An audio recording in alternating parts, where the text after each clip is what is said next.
सुखनासोपदेशः का 11वां भाग हम आप लोगों के लिए लेकर आ गए हैं। आप लोग इसे देखिए, पहले वाचन उसके बाद फिर अर्थ बताएंगे। ग्रहैरिव गृह्यन्ते भूतैरिव अभिभूयन्ते मंत्रैरिव अवेश्यन्ते सत्वैरिव अवष्टाभ्यन्ते वायुनेन विडम्यन्ते पिशाचैरिव ग्रास्यन्ते मदनशरैर्मर्महता इव मुखभङ्गसहस्राणि कुर्वते धनुष्मणा इव विचेष्टन्ते गाढप्रहारहता इवाङ्गानि न धारयन्ति कुलीरा इव तिर्यक् परिभ्रमन्ति अधर्मभग्नगतयाः पंगव इव परेण संचार्यन्ते वृषावादविषविपाक संजातमुखरोगा इवातिकृच्छेण जल्पन्ति।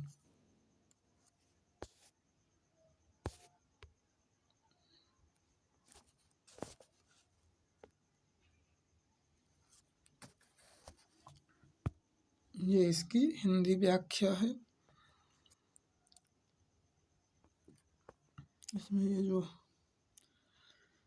पेन चल गई है इसे हम मिटा दें।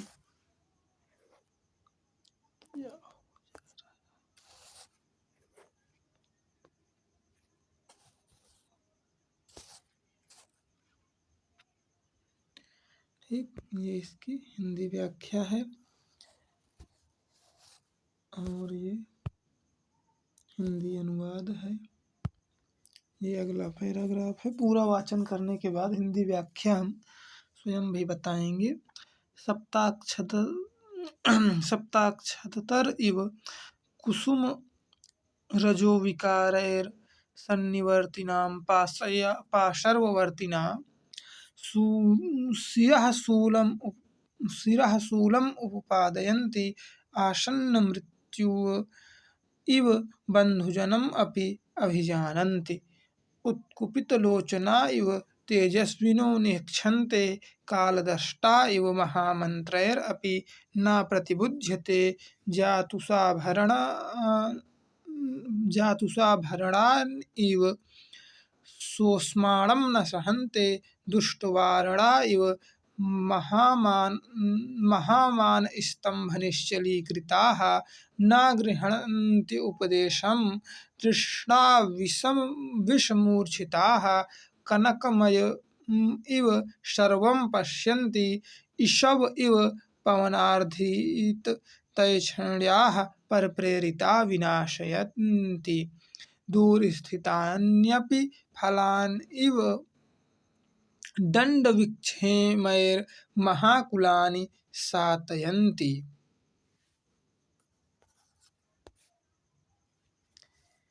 ये इसका संस्कृत और हिंदी व्याख्या है। ये हिंदी अनुवाद और कुछ जो हिंदी व्याख्या पीछे बच गई थी वो है। इसे हिंदी अनुवाद है। ये अगला पैराग्राफ।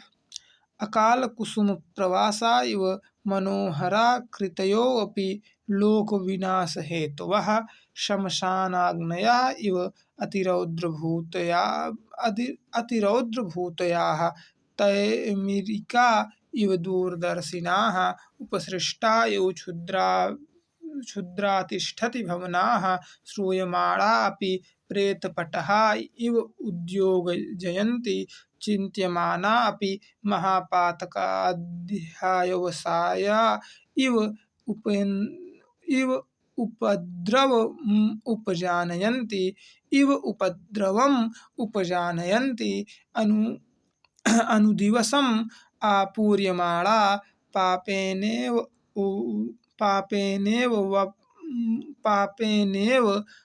अध्यमात्मूर्तयो भवन्ति तदवस्थाश्च व्यसनशरव्याम् अमुपगता वाल्मीकितृणाग्र अवस्थिता जलबिन्दव इव पतितमाप्य आत्मानं न अवगच्छन्ति। वाल्मीकि तृणग्र अवस्थिता जलबिंदौ इव पतितमानाम् आत्मानं न अवगच्छन्ति। ये इसकी हिंदी और संस्कृत व्याख्या या हिंदी अनुवाद। पहले वाले पैराग्राफ पे चलते हैं। ग्रहैरिव गृह्यन्ते।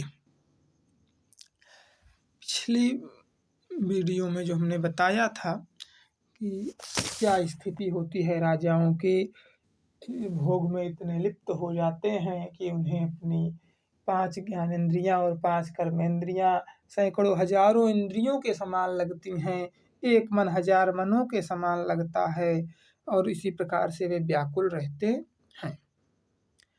तो आगे बता रहे हैं कि क्या स्थिति उनकी और क्या स्थितियां होती हैं उनकी। इस प्रकार से विह्वलता को प्राप्त हुए, जो पीछे बताई गई उस प्रकार की विह्वलता को प्राप्त हुए वे राजागण ऐसे लगते हैं मानो। यहाँ पर मानो आ जाए स्वाभाविक है, उत्प्रेक्षा माना जाता है, उत्प्रेक्षा होगा यहाँ पर। ग्रहैरिव गृह्यन्ते अर्थात मानो ग्रहों से पकड़े जाते हैं। भूतैरिव अभिभूयन्ते और भूतों से मानो तिरस्कृत किए जाते हैं। मंत्रैरिव अवेश्यन्ते मानो मंत्रों द्वारा वशीभूत कर लिए गए हैं। सत्वैरिव अवष्टाभ्यन्ते मानो हिंसक प्राणियों के द्वारा बलपूर्वक पकड़ लिए गए हैं। वायुनेन विडम्ब्यन्ते मानो वायु के द्वारा मानो विचलित कर दिए गए हैं। वायु ऐसे विचलित कर देती है, उसी प्रकार से मानो वायु के द्वारा विचलित कर दिए गए हैं। पिशाचों के द्वारा मानो ग्रसित कर लिए गए हों, इस प्रकार से लगते हैं, ऐसा उनको देखने से प्रतीत होता है। मदन सरैर मर्महता इव मुख भंग सहस्त्राणि कुर्वते धनोस्मरा पाक्षमाना इव विचेष्टन्ते। कामदेव के बाणों से मर्माहत होकर वे मानो हजारों प्रकार की भाव भंगिमाएं बनाते हैं। धन के ताप से तपाए हुए जाते हुए मानो विविध प्रकार की चेष्टाएं करते हैं। गाढ़ प्रहारहता इव अंगानि न धारयति। धन के ताप से तपाए जाते हैं, ने बताया। तीव्र आघात से आहत हुए मानव अंगों को धारण करते हुए भी नहीं धारण करते। अर्थात इन सब विकारों के तीव्र आघात से उनके अंग होते हुए भी, कर्मेंद्रियां होते हुए भी वे कर्म नहीं करते, ज्ञानेंद्रियां होते हुए भी उनका समुचित उपयोग नहीं करते। इसीलिए कह रहे हैं कि गाढ़ प्रहारहता इव अंगानि न धारयति, अंग धारण करते हुए भी वे धारण नहीं करते। कुलीरा इव तिर्यक परिभ्रमन्ति अधर्म भग्न गत्याः परांगिव परेण संचार्यते। धनोन्मादवश धन के उन्मादवश के केड़े के समान तिर्यक गमन करते हैं। आशयतः सबके साथ कुटिलता का व्यवहार करते हैं। अधर्म से सदाचरण में गतिहीन होकर, जब अधर्म का रास्ता पकड़ लेते हैं तो सदाचरण में गतिहीन हो जाते हैं, अर्थात सच्चे आचरण में उनकी गति नहीं रहती है। सदाचरण में गतिहीन होकर लंगड़े के समान दूसरे के द्वारा संचालित होते हैं। कुलीरायु तिर्यक परिभ्रमति अधर्म भग्न गत्याः परांगिव परेण संचार्यन्ते। ठीक। मृषावाद विषविपाक संजात मुख रोगा इव अति कृच्छेण जल्पन्ति। और लगातार निरंतर असत्य भाषण रूपी विष के पान से मानो उनके मुख में रोग हो जाता है, जिससे वे बड़ी कठिनाई से बोल पाते हैं। अर्थात जो राजा इस समय के परिप्रेक्ष्य में कहें तो जो नेता आदि हो जाते हैं, जब चुनाव जीत जाते हैं तो बड़ी कठिनाई से उनकी आवाज़ निकलती है, नहीं तो जल्दी वो बोलते भी नहीं हैं जनता से। ये इसकी हिंदी व्याख्या, ये हिंदी अनुवाद। ये अगला पैराग्राफ। सप्ताक्षतर इव कुसुम रजो विकारैर पार्श्ववर्तिनां शिरः शूलम् उत्पादयन्ति। जैसे सप्तवर्ण का वृक्ष अपने पुष्प के विकारों से अपने समीप रहने वाले व्यक्ति के सिर में दर्द उत्पन्न कर देता है, पीड़ा उत्पन्न कर देता है, वैसे ही अपने पास रहने वालों को, अपने निकटस्थ, अपने समीपस्थ व्यक्ति को, निकटस्थ व्यक्ति को सिर में वेदना प्रदान करते हैं, अर्थात सिर में वेदना उत्पन्न किए रहते हैं। जिनकी मृत्यु समीप आ जाती है वे लोग दूसरों को नहीं पहचान पाते, और राजाओं को भी ऐसा ही प्रतीत होता है कि जैसे इनकी मृत्यु समीप आ गई है, अर्थात इनका विनाश निकट आ गया है, क्योंकि ये भी अपने बंधुजनों को भी नहीं पहचानते, अर्थात पहचानते हुए भी नहीं पहचानते, क्योंकि मद से इतने ज़्यादा वो मदोन्मत्त रहते हैं कि पहचान नहीं पाते। आसन्न मृत्यु इव बंधुजनम अपि न अभिजानन्ति। ठीक। उत्कुपित लोचनायो तेजस्विनो नेक्षन्ते कालद्रष्टा एव महामंत्रैरपि न प्रतिबुध्यते।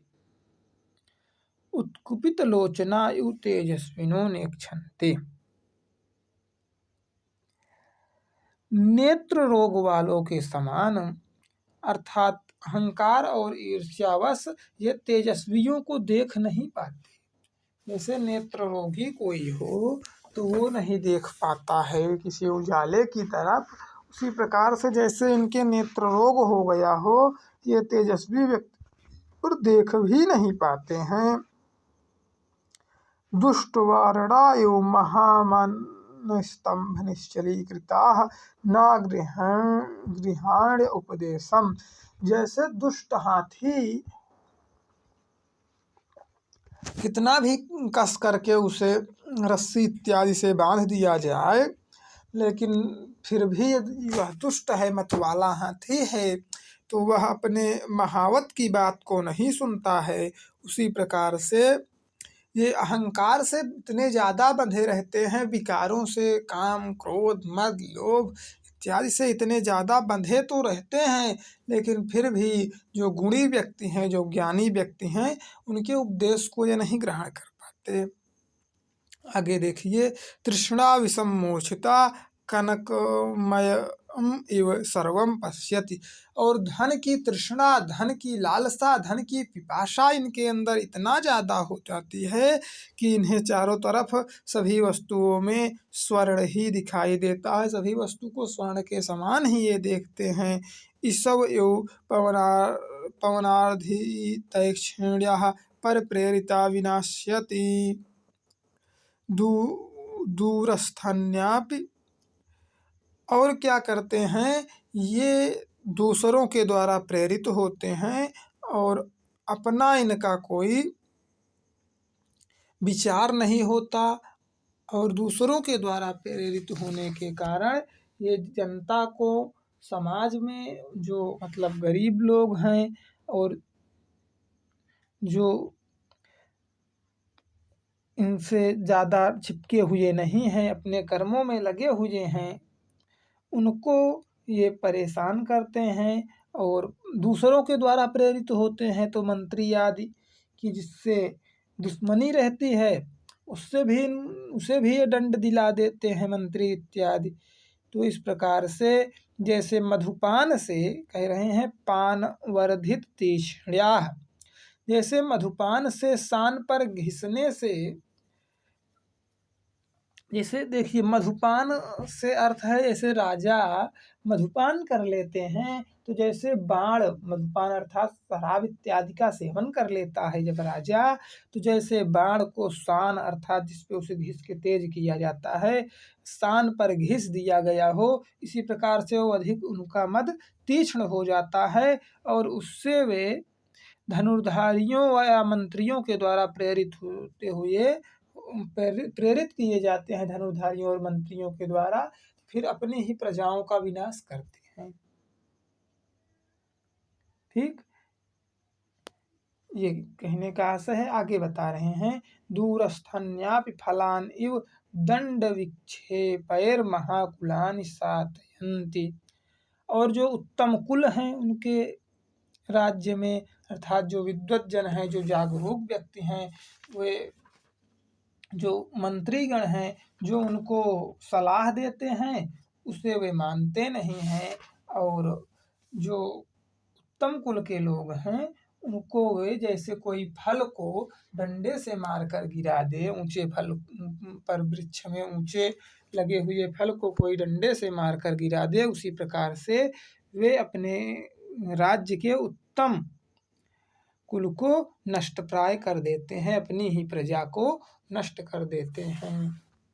चौथे नीति दंड के द्वारा वे अपने कुल अपने राज्य के उत्तम कुल को नष्ट कर देते हैं, ऐसा आशय है।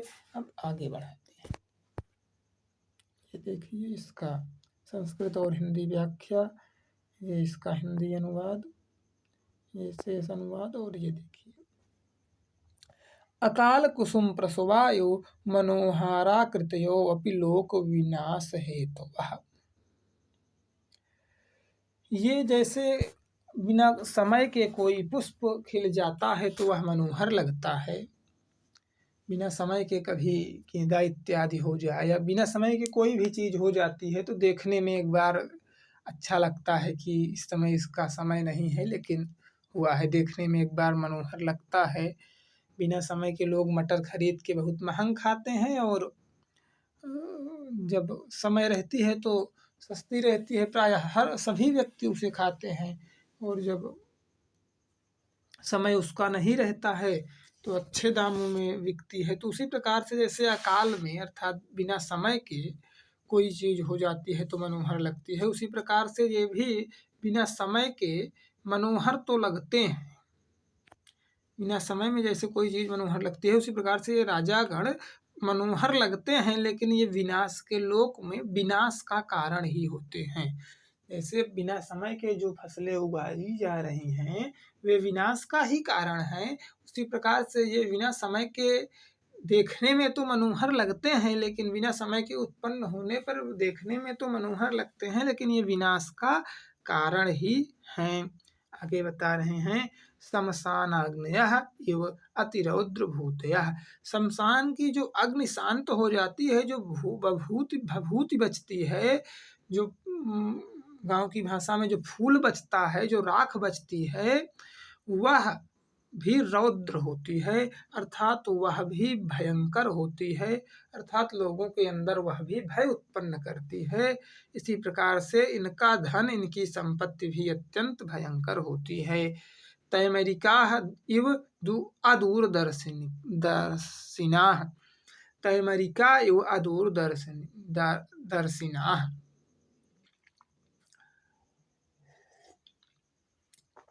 तैमरिका इव अदूरदर्शिनः। जैसे किसी व्यक्ति के नेत्र में रतौंधी इत्यादि रोग हो जाए और वह ना देख पाए, इसी प्रकार से ये अदूरदर्शी हो जाते हैं मद इत्यादि के कारण। उपसृष्टायु क्षुद्राधितिष्ठत भवनाः श्रूयमाणा अपि प्रेतपटः इव उद्योजयन्ति। जैसे प्रेत आदि के नगाड़ों की ध्वनियों को सुनने से चित्त व्याकुल हो जाता है, वैसे ही इनके यहाँ जो नगाड़े आदि बजते हैं उसकी ध्वनियाँ भी चित्त को व्याकुल करती हैं, और इनके जो वचन हैं, जो इनके साथ रहते हैं, उनका भी चित्त व्याकुल रहता है। राजा के पास जो रह रहे हैं वो भी डरे हुए तो रहेंगे निश्चित रूप से। और जैसे भूत प्रेत आदि अधिष्ठित भवन वाले होते हैं, उसी प्रकार से इनके साथ रहने वालों की हाल होती है। चिंत्यमाना अपि, आगे बता रहे हैं, चिंत्यमाना अपि महापातकवध्यवसया इव उपेन्द्र उपेन्द्रम उपयानयन्ति। और इनके कृत्यों का चिंतन करने पर, इनके कृत्यों की चर्चा किए जाने पर, महापातकस्य, महापातक जो कुछ पातक हैं, कुछ पाप ऐसे हैं जो महापातक कहे गए हैं, जैसे ब्रह्महत्या, गौहत्या इत्यादि, ये सब पाप इनके कर्मों का चिंतन करने से बढ़ते हैं। क्योंकि जब राजा है और वो राजा ही दुष्ट है, तो जब प्रजा उसके कर्मों का चिंतन करेगी तो ये सब पाप बढ़ते हैं, उपद्रव बढ़ता है। उपद्रवम उपजनयन्ति, उपद्रव जन्म लेता है। अनुदिवस पूर्यमाणा पापेनेव अध्यमत्मूर्तयो भवन्ति। तदवस्थाश्च व्यसन सत्सर्वयम् उपगता। आगे बता रहे हैं, ये इन सब विकारों से ये स्थूलकाय होने लगते हैं। ऐसा मालूम होता है कि इन पापों के कारण ही वे स्थूलकाय हो जाते हैं। क्योंकि जब राजा हैं, ऊपर बताया गया, कोई कर्म भी नहीं करना चाहते, इनके अंग होते हुए भी ये बिना अंग के ही हैं, ऐसा मालूम होता है। पीछे बताया गया तो उसी प्रकार से ये मोटे होने लगते हैं, स्थूलकाय होने लगते हैं। तो कवि कह रहा है कि मानो ये अपने पापों से ही मोटे हो रहे हैं, पापों से ही स्थूलकाय हो रहे हैं। तदवस्थाश्च व्यसन सत्सर्वयम् उपगता।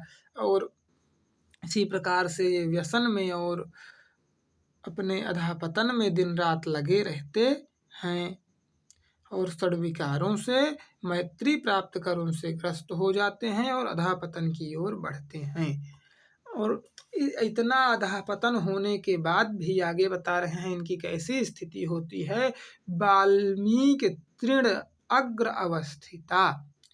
वाल्मीकि अर्थात बावी के ऊपर जो दूर्वांकुर का तृण उगता है या कोई घास का तिनका उगता है, उसके अग्रभाग में जब ओस बिंदु गिरती है, तो जैसे वह अपने आप को गिरती हुई भी गिरी हुई नहीं मानती, बल्कि यह मानती है कि मैं तो सबसे ऊपर हूँ, उसी प्रकार से ये अपने आप को इतने पापों में लिप्त होते हुए भी, गिरा हुआ होते हुए भी अपने को पतित नहीं मानते, बल्कि यह मानते हैं कि मैं तो राजा हूँ, मैं तो धनी हूँ, मैं ही संसार में सबसे विद्वान हूँ, मैं ही कुलीन हूँ, ऐसा मानते हैं। इतना होने के बाद भी इनकी धृष्टता तो देखिए कि अपने को पतित मानते भी नहीं हैं, अपने को पतित नहीं समझते। और इनकी ही गलती नहीं है, इनके आसपास जितने भी लोग हैं सब प्रतिध्वनि की समान इनकी आज्ञा का जब अनुसरण करते हैं, तो कहाँ से अपने आप को समझ पाएंगे कि मैं कितने पानी में हूँ, मैं क्या हूँ। इस प्रकार से आप लोग आगे समझ रहे हैं, बहुत कुछ कहना नहीं है।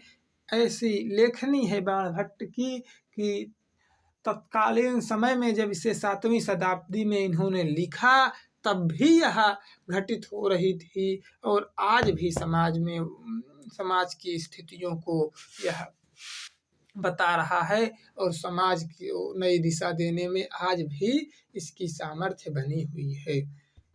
ये साहित्य की विशेषता होती है कि साहित्य कभी बूढ़ा ना हो, सदैव इसी प्रकार से बना रहे। ये देखिए आगे इसकी व्याख्या और ये इसका अनुवाद। आज के लिए इतना ही। जय माता दी।